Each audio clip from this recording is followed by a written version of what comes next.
back again with the Transformers 1 agenda. This movie has sense in my mind entirely, and you're gonna fucking enjoy it with me, damn it! So, I put up this tweet the other day, and a lot of y'all really enjoy this interpretation, so might as well expand on it during my TF1 Depresso Ego era. So basically, let me state this. In addition to being amazing characters, and one of them being my 100 reasons to continue living on this cruel world, both Oreo Packs and Dean, aka Optimus Pringle and Megan, can be read as autistic due to how they exhibit traits associated with the spectrum. Today, we'll explore these said traits, and I hope this provides an interesting angle to our favorite unhinged gay boyos with layers. Consider this a double feature alongside my previous TF1 video, which you can see down below after this one. This isn't the definite interpretation of these two, so feel free to let me know down in the comments after we cover everything. I would love to hear other perspectives from my fellow autistic people, so we're gonna have a good time today. Anyways, let's go! 3, 2, 1, Pingo.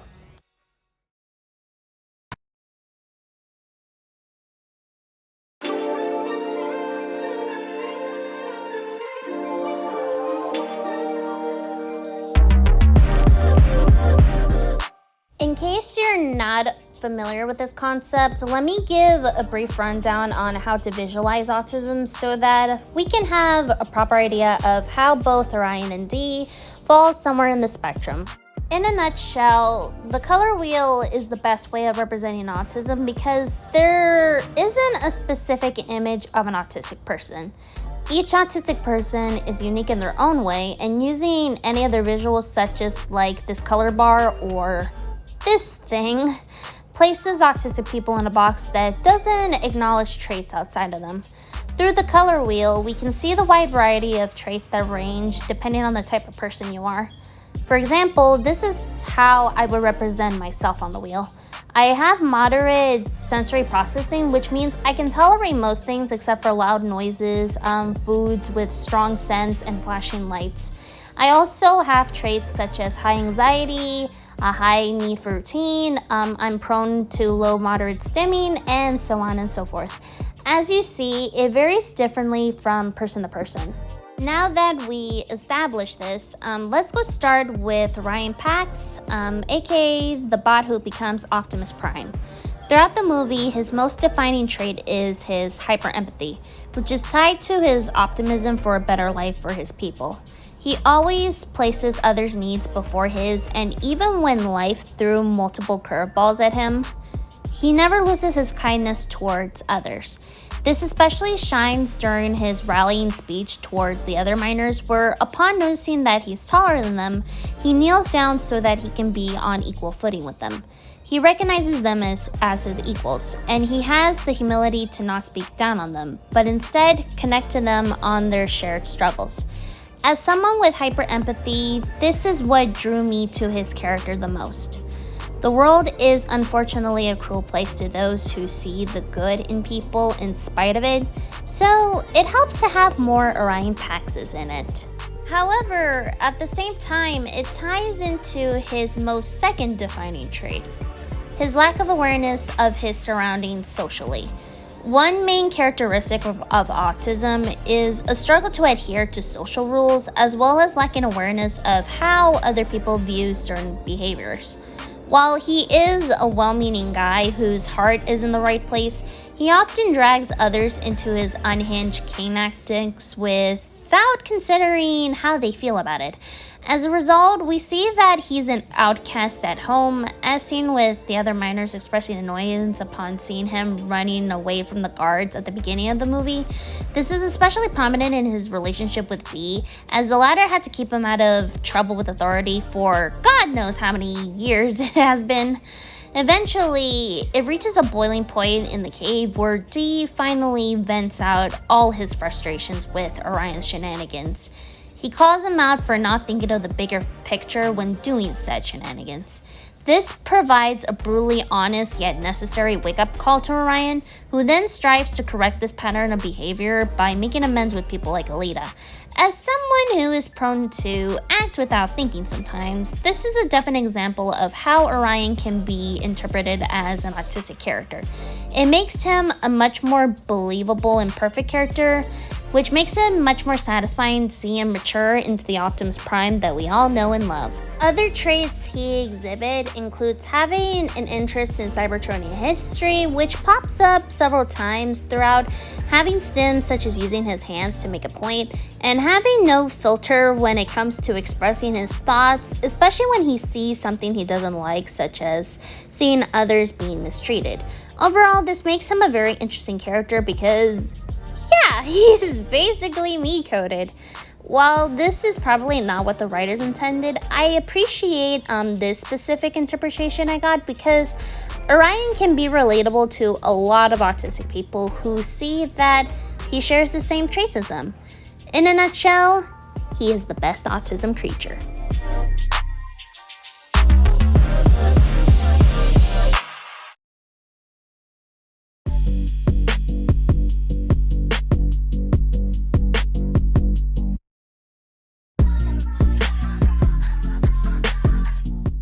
An autistic interpretation can also be applied to D16, aka the bot who becomes Megatron, while he also shares the same level of passion towards his interest, which is the primes, specifically Megatronus Prime as Orion.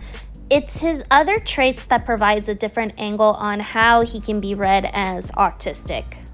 His most defining trait is struggling to regulate negative emotions, especially his anger. We see signs of it, of how he hid his frustrations behind a calmer, meeker persona in order to cope with the injustices of the system, such as the little moments of annoyance with Orion's crazy antics. It begs the question that I've asked in the previous video: how long has he bottled up his emotions? Because autism affects the way the brain processes information, it makes expressing emotions one of the struggles faced by autistic people. It's difficult to express emotions such as anger or frustration, which results in extreme reactions to what happened. This can result in two ways: a meltdown or a shutdown. Meltdowns are intense reactions to an overwhelming situation, such as an unexpected change to a routine or an unwelcoming situation at school or work. Alternatively, shutdowns can happen where you become numb to your surroundings because of your emotions. In Dee's case, we see him experience a type of meltdown where he's just consumed by his anger towards the wrongs caused by Sentinel Prime, which is perfectly expressed by perhaps one of my favorite scenes in the entire movie. To hear this. Wait, don't you want to stop him? No, I want to kill him! I want to put Sentinel in chains and march him through the mines so everyone can see him for the false Prime that he is! I want him to suffer and then to die in darkness. But we all know that it doesn't matter what I want, right, Pax? The fact is, we're just cogless bots, right?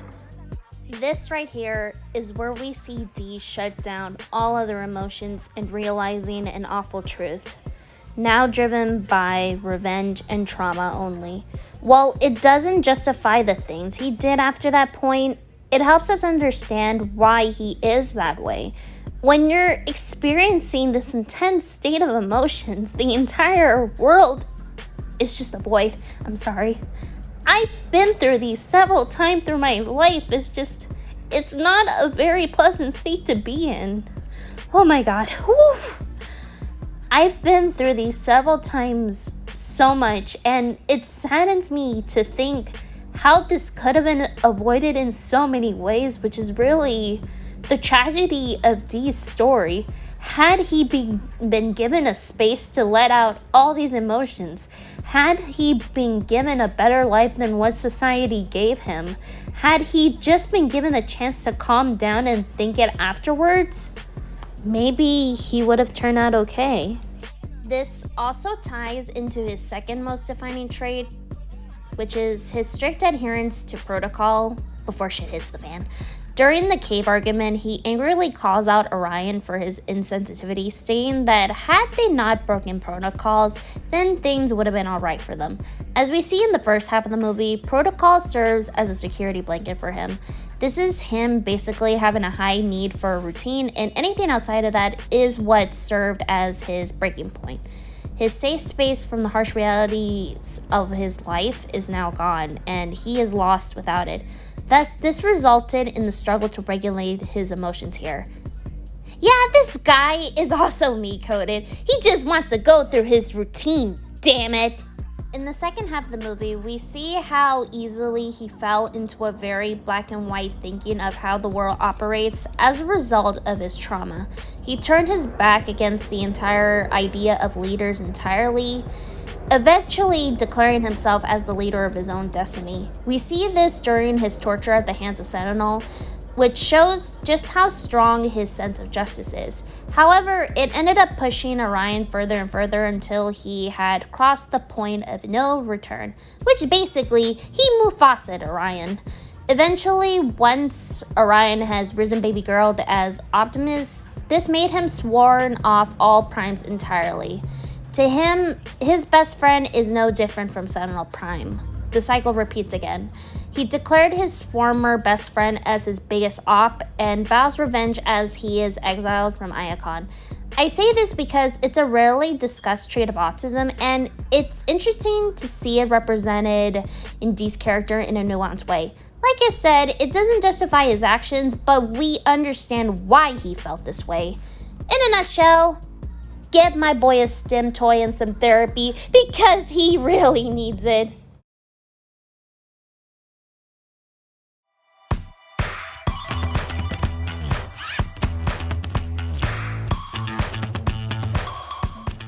Both Orion Pax and D16 represent two types of autistic people with traits that are unique specifically to them. They're both flawed yet likable characters that allow room for multiple interpretations. It's what makes this movie really great. It is ripe for rewatches. They really thought of everything. I adore the nuance and care put into the characters because they could have easily botched this up, as I mentioned in the previous video, and I am so glad that they didn't go that route. I honestly cannot wait to see how they'll develop in the future sequels. Just give me 14 of these. It may break my heart, but I am gonna put my money into those sequels. Oh my god, this movie has driven me crazy. So, overall, they're both the best autism creatures.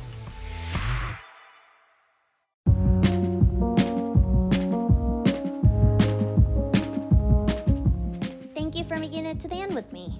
Like I said, if you have any interpretations for our favorite autism boyos, feel free to share them below in the comments. Just keep it cute and keep it fun. It's so exciting to return to this particular topic of interest since it's been a while since I've made a similar video on TFA Bulkhead a while back.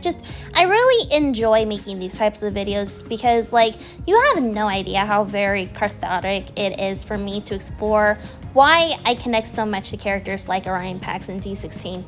That's truly the best part of being autistic. There's really no right or wrong way of interpreting the characters we relate to.